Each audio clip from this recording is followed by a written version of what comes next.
ஒரு நல்ல சேலரியோட வேலை கிடைக்காம ஸ்ட்ரகிளிங் ஃபேஸ்ல இருக்கக்கூடிய நம்ம கதையோட ஹீரோ அவனோட ஃபேமிலியோட, அதாவது ஹீரோ அவனோட ஒய்ஃப் அப்புறம் அவனோட பையன் அப்படின்னு சொல்லி 3 பேருமே புதுசா ஒரு வீட்டுக்கு குடி வந்திருப்பாங்க. ஆனா ஹீரோவோட பையனுக்கு என்னமோ இந்த புது வீட்டுக்கு வந்ததுங்கிறது பெருசா விருப்பம் கிடையாது. ஆப்வியஸா அவன் ஒரு சின்ன பையன், பழைய வீடு பழைய ஸ்கூல்னு அவன் விட்டுட்டு வந்த விஷயங்கள் நினைச்சு அவனுக்கு ஒரு சின்ன சோகங்கிறது இருக்கும். ஆகையால் பையனை சமாதானப்படுத்துவோமேனு ஹீரோ அவனோட ஃபேமிலியை கூப்பிட்டுக்கிட்டு ஒரு சின்ன பிக்னிக் மாதிரி பக்கத்துல இருக்கிற ஒரு காட்டுக்குள்ள போயிருந்திருப்பானா. ஆனா அப்படி போன இடத்துல அவங்க ஒரு மர்மமான டோர் ஒண்ணு கவனிக்கிறாங்க. தன்னந்தனியா காட்டுல ஒரு கதவுங்கிறது இருக்கு. யாரு விட்டுட்டு போனாங்கன்னு தெரியல. சோ நமக்கு பயன்படலாம்னு அதை கையோட எடுத்துட்டு போயிடுறாங்க. அதை அவங்க எடுத்துட்டு போனதுக்கு அப்புறம் அவங்களுக்கு நடக்கக்கூடிய அமானுஷ்யமான சம்பவங்கள் தான் டோர் இந்த வுட்ஸ் அப்படின்னு 2019 ரிலீஸ் ஆன இந்த ஒரு படத்தோட கதை. கண்டிப்பா ஒரு இன்ட்ரெஸ்டிங்கான ஒரு படமா இருக்கும். ஆகையால் மறக்காம வீடியோக்கு ஒரு லைக்கை தட்டி விட்டுட்டு சேனலையுமே சப்ஸ்கிரைப் பண்ணி வச்சுக்கோங்க. கதையோட ஆரம்பத்துல காட்டுக்கு நடுவுல தன்னந்தனியா இருக்கக்கூடிய ஒரு டோரை ஒண்ணு காட்டுறாங்க. அப்படியே அந்த டோருக்கு ஜூம் போகும்போது அந்த டோருக்கு பின்னாடியில இருந்து நிறைய அலறல் சத்தங்கிறது கேக்குது. அடுத்த சீன்லயே நம்ம கதையோட ஹீரோயினை காட்டுறாங்க. இப்பதான் புதுசா இந்த வீட்டுக்கு அவங்க குடி வந்திருக்காங்க. ஆகையால் அந்த வீட்டுக்கு தேவையான பர்னிச்சர் வேலையெல்லாம் இருக்கும்ல, அப்படி தேவைப்படுற பர்னிச்சர் எல்லாத்தையும் இவங்களா ஹேண்ட்மேடா செஞ்சுக்கிட்டு இருப்பாங்களா. அப்படி வேலை பார்த்துட்டு இருக்கும் போது அப்போ கரெக்டா நம்ம ஹீரோ அவங்களுக்கு மெசேஜ் அனுப்பியிருந்திருப்பான். எனக்கு இன்னும் வேலை முடியற மாதிரி தெரியல, பையனுக்கு ஏற்கனவே ஸ்கூல் விட்டுருச்சு, நீ போய் பிக்கப் பண்ணிக்கன்னு. சரின்னு அவங்க புதுசா அவங்க பையனை சேர்த்திருந்திருக்க ஸ்கூலுக்கு ஹீரோயின் பிக்கப் பண்றதுக்காக போயிருந்திருப்பாளாம். அந்த ஸ்கூல்ல ஏதோ கன்ஸ்ட்ரக்ஷன் வேலைங்கிறது நடந்துகிட்டு இருக்குது போல. அந்த வேலையை ஸ்கூல் சார்பா சூப்பர்வைஸ் பண்ற மாதிரியான ஒரு வேலையை தான் ஹீரோ பார்த்துட்டு இருக்கிறானா. அதுக்கப்புறம் ஹீரோயினுமே பையனை பிக்கப் பண்றதுக்காக ஸ்கூலுக்கு வரும்போது அங்கதானே ஹீரோவும் இருக்கிறான். அவன்கிட்ட அப்படியே பேசிக்கிட்டு இருக்கா. கரெக்டா ஸ்கூலோட பிரின்சிபலும் அங்க வரும்போது ஐயோ வேலை பார்க்கணும்ட்டு ஹீரோ போயிருவான். அதுக்கப்புறம் ஹீரோயின் தான் அவங்க கிட்ட பேசிட்டு இருக்கும் போது இந்த மாதிரி நீங்க மட்டும் மனசு வச்சு எங்களோட பையனுக்கு இந்த ஸ்கூல்ல சீட் கொடுக்கல அப்படின்னு எங்களுக்கு ரொம்பவுமே கஷ்டமா இருந்திருக்கும். எங்களோட நிறைய சிரமத்தை நீங்க இந்த ஸ்கூல்ல எங்க பையனுக்கு சீட் கொடுக்கறது மூலமாவே குறைச்சிருக்கீங்க அப்படின்னு ரொம்பவுமே நன்றி கடனோட இருக்கிற மாதிரி ஹீரோயின் பேசுவாளா. அந்த பிரின்சிபலுமே பெருந்தன்மையா அதெல்லாம் ஒன்றும் பிரச்சனை இல்ல, நீங்க எதை பத்தி கவலை பண்ணுங்கிற அவசியமும் கிடையாது, கண்டிப்பா உங்களோட பையனுக்கு இந்த ஸ்கூலுங்கிறது செட் ஆகுங்கிற மாதிரி அவங்க பேசியிருந்திருப்பாங்க. ஆனா ஆக்சுவலி அந்த பையனை ஸ்கூல்ல இருக்கிற மத்த பசங்களாம் பெருசா சேர்த்திக்கிறது இல்ல போல, ஒரு மாதிரி தனியா சோகமா கொண்டு வந்திருப்பானா கையில ஒரு பொம்மைக்கார வச்சுக்கிட்டு. அப்ப அங்க வந்த ஹீரோயினும் சோகமா இருக்கிற அந்த பையனை சமாதானப்படுத்துறதுக்காக புதுசா ஏதோ ஒரு பொம்மைக்கார ஒண்ணு வாங்கிட்டு வந்திருப்பாங்க. அதை அவன்கிட்ட கொடுத்துட்டு இதே மாதிரியான ஒண்ணு நம்மளோட பழைய வீட்டுல நீ தொலைச்சிட்டீல, சோ அதுக்காக தான் இது, வா கிளம்பலாம் அப்படின்னு கூப்பிட்டு இருந்திருப்பாங்க. அப்புறம் கார்ல போய் உட்காந்தா அந்த பையன் புலம்ப ஆரம்பிச்சிருவான். எனக்கு இந்த ஸ்கூலே பிடிக்கல, இங்க இருக்கிற எல்லாரும் ஒரு மாதிரி வித்தியாசமா பிஹேவ் பண்றானுங்க, என்கிட்ட மட்டும் எனக்கு எரிச்சலா இருக்கு அப்படின்னு சொல்லி செம்மையா புலம்பிக்கிட்டு இருப்பானா. ஆனா ஹீரோயினுக்கு என்ன சொல்றதுன்னு தெரியல. ஏன்னா இந்த பையன் இருக்கிறான்ல, இவன் ஒரு ஸ்பெஷல் சைல்டாமா. சோ டாக்டர்ஸ் இவன மாதிரியான குழந்தைங்க எல்லாரையும் இந்த குழந்தைங்களுக்குன்னு ஸ்பெஷலா படிக்கக்கூடிய சில ஸ்கூல்ஸ் எல்லாம் இருக்கும், அங்க கொண்டு போய் சேர்க்க சொல்லியிருந்திருப்பாங்க. ஆனா அந்த மாதிரியான ஸ்கூல்ஸ்ல கொண்டு போய் பையனை சேர்க்கறதுங்கிறது அதிகமான செலவுங்கிறத இழுத்து விட்டுரும். கண்டிப்பா இவங்களால அதை சமாளிக்க முடியாது. இந்த ஒரு காரணத்தாலதான் இந்த பிரின்சிபல் இந்த ஸ்கூல்ல அந்த பையனை சேர்த்துக்கிட்டாங்க. அப்படிங்கறதுக்காக அந்த பிரின்சிபல் கிட்ட ரொம்ப நன்றி கடனோட நம்ம ஹீரோயின் பேசியிருந்திருப்பா. அவசரப்பட்டு மத்த நார்மலான பசங்களை ட்ரீட் பண்ற மாதிரிலாம் இவனை நடத்திட முடியாது, இவனுக்கு கொஞ்சம் ஸ்பெஷல் கேருங்கிறத கொடுத்தாகணும். அந்த ஒரு ரீசன் தெரிஞ்சிருந்தும் அந்த பிரின்சிபல் அந்த பையனை ஏத்துக்கிட்டாங்க. அப்படிங்கிற காரணம் தான் நம்ம ஹீரோயினுக்கு அந்த பிரின்சிபல் மேல கொஞ்சம் மரியாதை இருக்கிறதுக்கான ரீசன். ஆனா அதுக்கப்புறம் அடுத்த நாள் ஹீரோயின் அவளோட வீட்டுல as usual திங்ஸ் எல்லாம் எடுத்து வச்சு வேலையெல்லாம் பார்த்துட்டு இருக்கும் போது அப்போ ஒரு ஜோசியர் மாதிரி ஒருத்தர் வீட்டுக்கு வந்திருப்பாரு. அவரால் வாய் பேச முடியாது போல, இருந்தாலும் நம்ம ஊர்ல எப்படி இந்த ஜோசியம் எல்லாம் பண்ணுவாங்களோ அதே மாதிரி அவங்க ஊர்ல இந்த டேரட் கார்டு அப்படிங்கிற ஒரு மேட்டர் இருக்கும். கார்டெல்லாம் வச்சு அதுல நீங்க என்ன கார்டு எடுக்கிறீங்களோ அதை பொறுத்து உங்களோட எதிர்காலம் கணிக்கப்படும் அப்படின்னு கிளி ஜோசியம் மாதிரி ஒன்று பண்ணிக்கிட்டு இருப்பாரு. ஆனா அப்படி ஜோசியம் பார்த்துட்டு இருக்கும் போது அவர் சொல்லுவாரு, நீங்க ஒரு புதுசான ஒரு கதவை ஒண்ணு நீக்க போறீங்க, அதுக்கான ஒரு வாய்ப்புங்கிறது உங்களுக்கு கிடைக்கும்னு சொன்னா ஹீரோயின் அது வேற மாதிரி இன்டர்பிரட் பண்ணிக்குவா. ஓ ஒருவேளை நம்மளோட வாழ்க்கையில முன்னேற போறோம் போல, அததான் இவரு சிம்பாலிக்கா சொல்றாரு போல. என்ன சார் கரெக்டா, நானும் என்னோட ஹஸ்பண்டும் ஒரு ஆன்லைன் பிசினஸ் ஆரம்பிக்கலாங்கிற ஒரு ஐடியாவோட இருந்தோம், அதை தான் சொல்ல வரீங்களான்னு கேட்டதுக்கு இல்ல இல்ல, நான் வந்து மெட்டாஃபரிக்கலா கதவுலாம் சொல்லல, லிட்ரலி உங்களோட வாழ்க்கையில ஒரு கதவுங்கிறது வரும், அந்த கதவை நீங்க எதுவுமே பண்ணக்கூடாதுன்னு பேசிட்டு இருக்கும் போதே கரெக்டா ஹீரோ பையனை கூப்பிட்டு ஸ்கூல்ல இருந்து வந்திருப்பானா. கொஞ்சம் ஹீரோ சிறுசிடுனே இருப்பான். எதுக்கு தேவையில்லாம இந்த ஃப்ராட் எல்லாம் முதல்ல உள்ள கூப்பிட்டு வச்சிருந்திருக்க, முதல்ல அமுச்சுடு அப்படின்னு அந்த ஜோசிக்கார மேல ஹீரோ காண்டுல இருப்பானா. அதுக்கப்புறம் அந்த ஆளை அமுச்சுட்டு ஏன் சார் என்ன ஆச்சு, ஏன் இவ்வளவு கோவத்தோட இருக்கிறீங்கன்னு ஹீரோயின் போய் விசாரிக்கும் போதுதான் சொல்றாரு, ஆக்சுவலி இன்னைக்கு ஹீரோவோட பையன் இருக்கிறான்ல அவன் ஸ்கூல்ல ஏதோ ஒரு பையன் தொல்லை பண்ணிட்டே இருக்கிறான்ட்டு அந்த பையனை வாயில வெத்தலை பாக்கு போட வச்சுட்டான் போல. ஆகையால் நம்ம பையனை வந்து கொஞ்ச நாள் சஸ்பெண்ட் பண்ணி விட்டாங்க. இந்த மேட்ரை சொன்னோன்னே ஹீரோயினுக்கு செம்மையா அந்த பையன் மேலதான் கோவம் வரும். அவன் அடிக்கிறான் அப்படின்னா இவன் எதுக்கு திருப்பி கை வைக்கணும், போய் எங்கேயாவது கம்ப்ளைண்ட் பண்ண வேண்டியது தானே, எதுக்கு தேவையில்லாம சண்டை போட்டுக்கிறான் அப்படின்னு சொல்லி பையன் மேலதான் கோவப்படுறாங்க. இருந்தாலும் இந்த டிஸ்கஷன் எல்லாத்தையும் தனியா வச்சுக்கிட்டு அதுக்கப்புறமா அந்த பையன் கிட்ட போயிட்டு சரி எப்படியும் சஸ்பெண்ட் ஆயாச்சு, இன்னும் ஒரு 2-3 நாள் வீட்டுல இருக்க போறான் அப்படின்னா சும்மா ஏதாவது போன் தான் நோண்டிக்கிட்டு இருப்பான். ஆகையால் நாளைக்கு காலையில நாம ஒரு பிக்னிக் போகலான்னு அடுத்த நாள் காலையில ஃபேமிலியை கிளம்பி 3 பேருமே பிக்னிக் போயிருந்திருப்பாங்களா. அந்த பையனுமே ஜாலியா மலை ஏறுறது இது எல்லாத்தையும் என்ஜாய் பண்ணிக்கிட்டு இருப்பான். சும்மா அப்படியே அந்த காட்டுக்குள்ள சுத்திக்கிட்டு இருக்கும் போது அப்ப அந்த குட்டி பையன் இருக்கிறான்ல, அவன் அந்த காட்டுக்குள்ள ஒரு மர்மமான கதவு ஒண்ணு கண்டுபிடிக்கிறானா. பையன் எங்கடா போனான் அப்படின்னு பின்னாடியே ஹீரோ ஹீரோயினும் வந்திருப்பாங்க.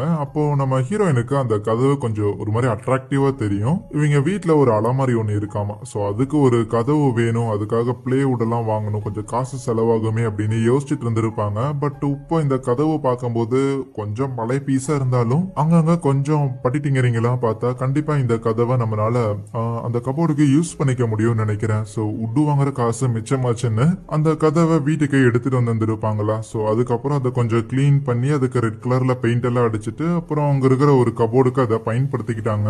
ஓகே, ஒரு சில டாலர்ஸ் மிச்சமாச்சு அப்படிங்கிற சந்தோஷத்தோட அன்னைக்கு நாளுங்கிறது முடியும் போது அடுத்த நாள் காலையில ஹீரோ தூங்கி எந்திரிச்சு கிச்சனுக்கு வரும்போது அப்போ ஆல்ரெடி அங்க கிச்சன்ல வேலை பார்த்துட்டு இருக்கிற ஹீரோயின் பையன் நைட்டு சரியா தூங்கல போல கிச்சனுக்கு வந்து வேஃபிள்ஸ பாதி கடிச்சிட்டு அப்படியே வச்சுட்டு போயிருந்திருக்கான் அப்படின்னு அங்க பாதி சாப்பிட்ட ஒரு வேஃபிள்ஸ் ஒன்னு இருக்கும், அதை எடுத்து அப்படியே காட்டுறா.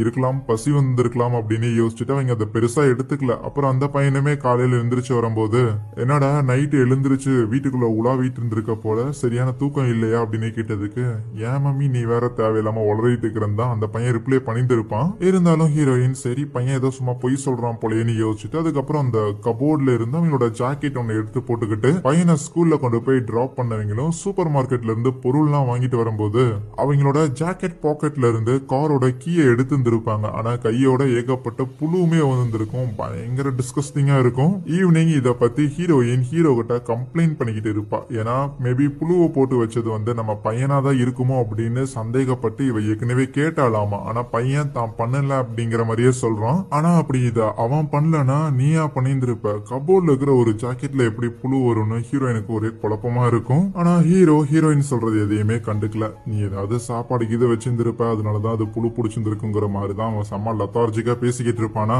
அட போடாடே பையன் ஏதோ கொஞ்சம் வித்தியாசமா நடந்துக்கிறான்னு சொல்லிட்டு இருக்கிற நீ வேற என்ன.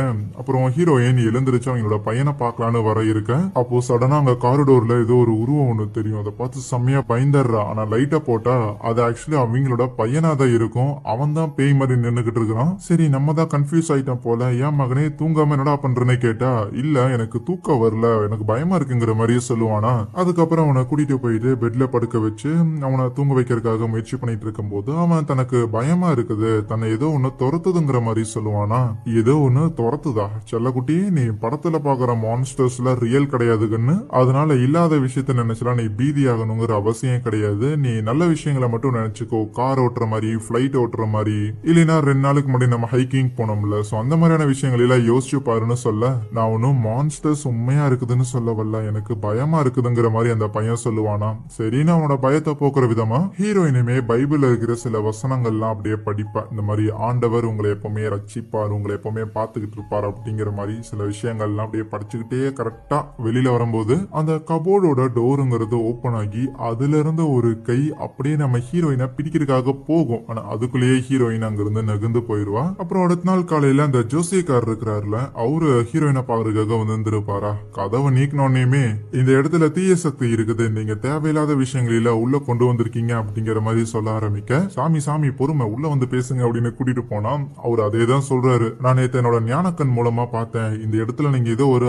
ஆபத்தான ஒரு விஷயத்த கொண்டு வந்திருக்கீங்க, அது உங்களுக்கு ஒரு பேர் ஆபத்தை விளைவிக்க போகுது, தேவையில்லாம நீங்க வேற ஒரு உலகத்துக்கான ஒரு வாயில திறக்கறக்கான ஒரு கதவை இங்க கொண்டு வந்திருக்கீங்க அப்படிங்கிற டோன்ல ஒரு பேசியிருந்திருப்பாரா. ஹீரோயினுக்கு இந்த ஜோசியம் இது மேல கொஞ்சம் நம்பிக்கை இருக்கு, ஆனா பேய் மேல நம்பிக்கை இருக்கிற அளவுக்கு எல்லாம் இந்த ஜோசியத்து மேல நம்பிக்கை இல்ல. இருப்பினும் இந்த மனுஷன் இவ்வளவு சொல்றாரே, இவரு நம்ம நல்லதுக்கு தானே சொல்லுவாரு, ஏதாவது கெட்டதா பண்ண போறாரு, ரொம்ப வருஷமா தெரியுமாச்சு அப்படின்ட்டு அவரை வந்து இந்த வீட்டை பூஜை பண்றதுக்காக அலோவ் பண்ணிடுறாங்க. அந்த ஆளுமே சில உப்பெல்லாம் எடுத்து வீட்டோட ஜன்னல்ல அப்புறம் டோர்ல இருக்கும்ல அங்கெல்லாம் போட்டுட்டு அதுக்கப்புறம் ஏதோ ஊதுபத்தி மாதிரிலாம் கொளுத்தி வீட்டை புனிதப்படுத்த போறேன் அப்படின்னு அங்கிட்ட இங்கிட்ட அந்த ஊதுபத்தி புகையெல்லாம் காமிச்சுக்கிட்டு இருப்பானா. ஆனா அப்பதான் அந்த ஒரு சிகப்பு கலர்ல இருக்கிற அந்த டோரையுமே பாக்குறான். பார்த்தோன்னே அவனுக்கு தெரிஞ்சிருச்சு இதுதான் பஞ்சாயத்துன்னு. ஆகையால் மேஜரான பஞ்சாயத்து இந்த கதவு தாங்கும் போது அந்த கதவுல இருக்கிற ஆன்மாக்களை கண்ட்ரோல் பண்ற விதமாக ஒரு கையில வச்சிருந்திருக்க அந்த ஊதுபத்தியில இருக்கும்ல, சோ அதோட புகையை வந்து அப்படி இப்படின்னு காட்டி